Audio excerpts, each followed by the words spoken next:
Praise the lord. మీ అందరికీ నా హృదయపూర్వక వందనాలు. దేవుడు మనల్ని మన కుటుంబాలను ఆశీర్వదించును గాక.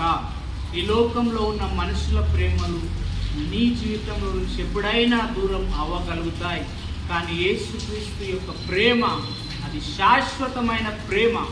ఆ ప్రేమ నుంచి వస్త్రహీనత అయినను, లేమి అయినను, కరువైనను ఆయన ప్రేమ నుంచి మనల్ని ఏది కూడా ఎడబాయదు. కాబట్టి ఆ నిత్యుడగు తండ్రి యొక్క ప్రేమను నువ్వు కలిగి బ్రతుకు.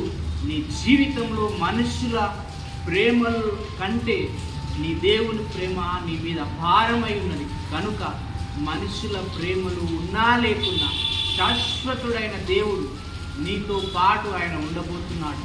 కాబట్టి జక్కయ్య జీవితంలో ధనం ఉన్నది, సమృద్ధికరమైన జీవితం ఉన్నప్పటికీ తన హృదయంలో ఏదో చింత, ఏదో బాధ తను అనుభవిస్తూ ఉన్న ఆ జక్కయ్య ఇంటికి వెళ్ళిన ఆ దేవుడు నీ ఇంటికి రావాలనుకుంటుండగా నీ హృదయం అనే ఇల్లును ఓపెన్ చేసినట్లయితే ఆ దేవుడు నీకు పూర్ణ శాంతి అనుగ్రహించును గాక.